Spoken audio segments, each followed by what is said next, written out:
Top news ആരംഭിക്കുന്നു. വാർത്തകൾ നോക്കാം ഒറ്റ നോട്ടത്തിൽ. ലഹരി കേസിൽ നടൻ ഷൈൻ ടോം ചാക്കോയെ അറസ്റ്റ് ചെയ്ത് സ്റ്റേഷൻ ജാമ്യത്തിൽ വിട്ടയച്ചു. തിങ്കളാഴ്ച ഷൈനെ വീണ്ടും ചോദ്യം ചെയ്യും.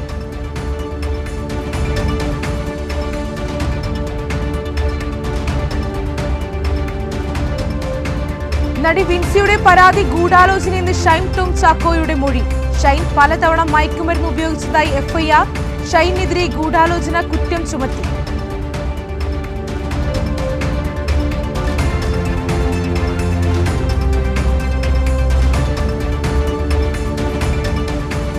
സിനിമാ മേഖലയിലെ ലഹരി ഉപയോഗത്തിനെതിരെ നടിമാർ പരാതി പറയുന്നത് നല്ല കാര്യമെന്ന് നടൻ ഉണ്ണി മുകുന്ദൻ. ലഹരി ഉപയോഗം എല്ലാ മേഖലകളിലും ഉണ്ടെങ്കിലും സിനിമാ മേഖലയാകുമ്പോൾ കൂടുതൽ ശ്രദ്ധ ലഭിക്കുന്നുവെന്നും ഉണ്ണി മുകുന്ദൻ. അല്ലെങ്കിൽ കുറച്ചും കൂടി ഒരു പബ്ലിക് ഫിഗറിലേക്ക് അത് പോകുമ്പോൾ ഉണ്ടാകുന്നത് മോർ ദാൻ 30,000 കേസസ് വരുമ്പോൾ ചിലപ്പോൾ 9 കേസായിരിക്കും ഈ പറയുന്ന വളരെ പോപ്പുലറായ ആൾക്കാർ ഇൻവോൾവ് ആകുന്നത്. പക്ഷേ വാട്ട് അബൌട്ട് ദി 25,000 എക്സ്ട്രാ? അപ്പോൾ പ്രോബ്ലം എല്ലാ ഇൻഡസ്ട്രിയിലും ഉണ്ട്, എല്ലാ സ്ഥലത്തും ഉണ്ട്. News value may be I think കേട്ടില്ല.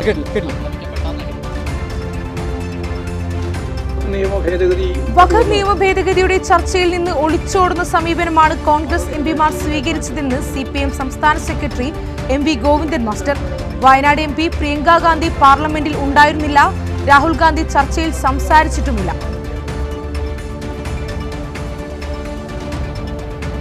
ഇന്ത്യൻ ഭരണഘടന വിഭാവനം ചെയ്യുന്ന ന്യൂനപക്ഷ അവകാശങ്ങളെ തകർക്കുക എന്നുള്ള സമീപനം കൃത്യമായിട്ട് ഇടപെട്ടുകൊണ്ട് സുപ്രീം കോടതി ഫലപ്രദമായ നിലയിലുള്ള നിലപാട് വഖഫ് ഭേദഗതി നിയമത്തിൽ സ്വീകരിച്ചിരിക്കുകയാണ്. അമേരിക്കയുടെ ചുങ്കം ചുമത്താനുള്ള തീരുമാനത്തിനെതിരെ പ്രതികരിക്കാൻ കേന്ദ്ര സർക്കാർ തയ്യാറാകുന്നില്ലെന്ന് CPM സംസ്ഥാന സെക്രട്ടറി MP ഗോവിന്ദൻ മാസ്റ്റർ. 100% ചുങ്കം ഏർപ്പെടുത്തുമെന്ന അമേരിക്കൻ നയം കേരളത്തെ സാരമായി ബാധിക്കുന്നതെന്നും ഗോവിന്ദൻ മാസ്റ്റർ. ഈ നിലപാടിനെതിരായി ഒരു സമീപനം സ്വീകരിക്കാൻ കേന്ദ്ര ഗവൺമെന്റിന്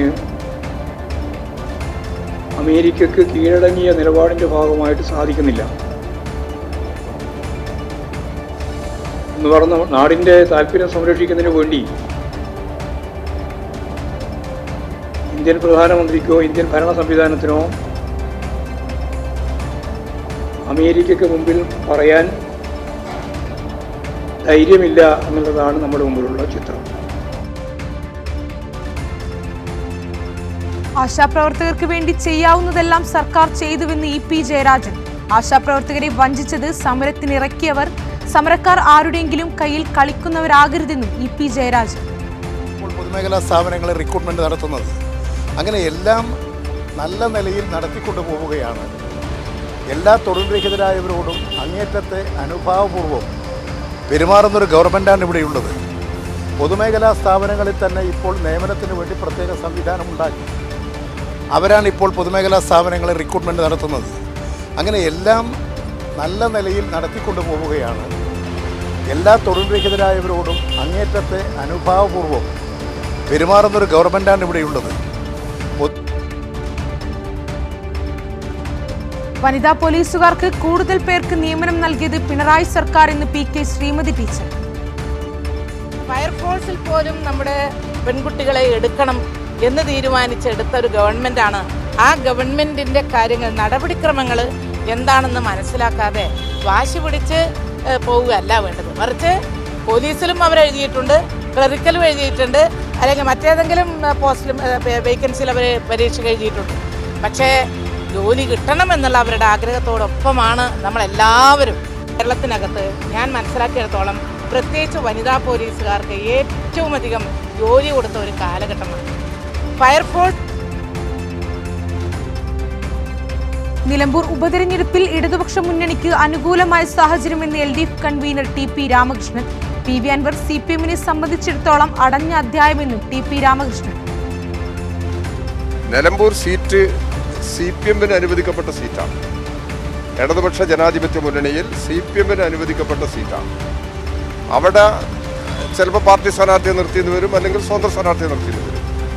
അത് സംബന്ധിച്ച തീരുമാനമെടുക്കേണ്ടത് പാർട്ടിയാണ്. പാർട്ടി തീരുമാനമെടുത്തു കഴിഞ്ഞാലും ഇടതുപക്ഷ ജനാധിപത്യ മുന്നണിയുമായിട്ട് കൂടിയാലോചിച്ചാണ് അത് കാര്യങ്ങൾ നടപ്പിലാക്കുക. അപ്പോൾ ഇത് തികച്ചും കോന്നി ആനക്കൂട്ടിൽ 4 വയസ്സുകാരൻ മരിച്ച സംഭവത്തിൽ വകുപ്പ് തല നടപടിയുമായി വനം വകുപ്പ്. ഇക്കോ ടൂറിസം കേന്ദ്രത്തിന്റെ ചുമതലയുള്ള സെഷൻ ഫോറസ്റ്റ് ഓഫീസർ ആർ അനിൽകുമാറിനെ സസ്പെൻഡ് ചെയ്തു. ഉദ്യോഗസ്ഥരുടെ ഭാഗത്ത് വീഴ്ച ഉണ്ടായതായും സ്ഥലത്തെ സുരക്ഷാ ക്രമീകരണങ്ങൾ ഉദ്യോഗസ്ഥർ വിലയിരുത്തില്ലെന്നും കണ്ടെത്തി.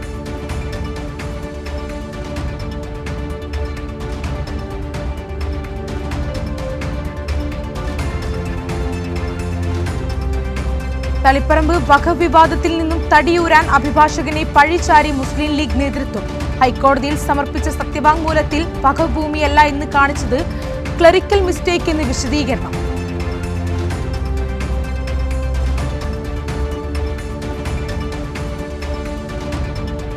കൊല്ലത്ത് വൻ ലഹരിവേട്ട. നിരോധിത പുകയില ഉൽപ്പന്നങ്ങൾ കടത്തിയ പിക്കപ്പ് വാൻ പോലീസ് ചേസ് ചെയ്ത് പിടികൂടി. ഡിവൈഡറിൽ ഇടിച്ചുകയറിയ പിക്കപ്പ് വാനിൽ നിന്ന് ഡ്രൈവർ ഓടി രക്ഷപ്പെട്ടു.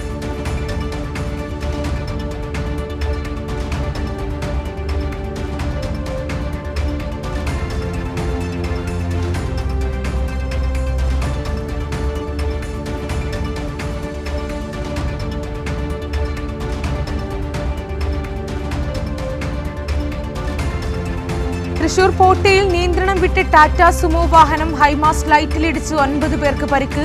കുന്നംകുളം ഊരകം സ്വദേശികൾ യാത്ര ചെയ്ത വാഹനമാണ് അപകടത്തിൽപ്പെട്ടത്. പരിക്കേറ്റവരെ പോട്ടയിലെ സ്വകാര്യ ആശുപത്രിയിൽ പ്രവേശിപ്പിച്ചു.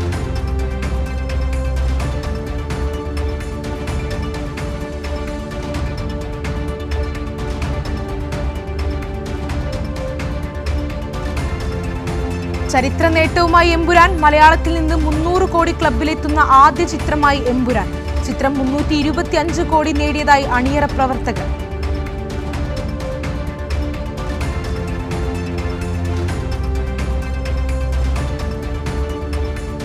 തമിഴ്നാട് ഗവർണർ ആർ.എൻ. രവി ഉപരാഷ്ട്രപതി ജഗ്ദീപ് ധൻഖറിനെ സന്ദർശിച്ചു. സുപ്രീംകോടതി വിധിയിൽ തിരിച്ചടി നേരിട്ടതിന് പിന്നാലെയാണ് ഗവർണറുടെ ദില്ലി സന്ദർശനം.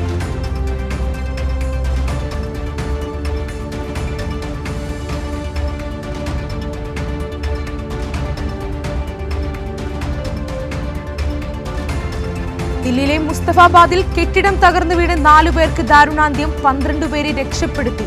സംഭവത്തിൽ ദില്ലി മുഖ്യമന്ത്രി രേഖ ഗുപ്ത അന്വേഷണത്തിന് ഉത്തരവിട്ടു.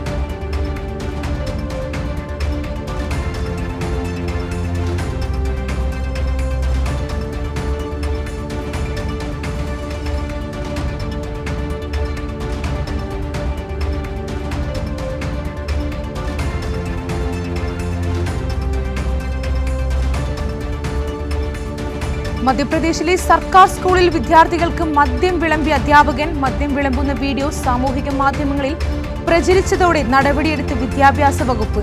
ഇതോടെ ബി.ജെ.പി. സർക്കാരിനെതിരെ പ്രതിഷേധം ശക്തം.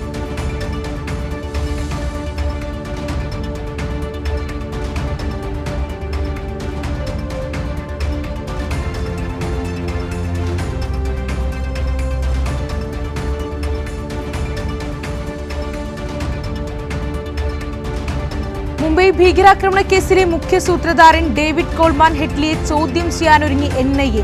ചോദ്യം ചെയ്യലിനായി അമേരിക്കയുടെ സഹായം തേടിയേക്കും.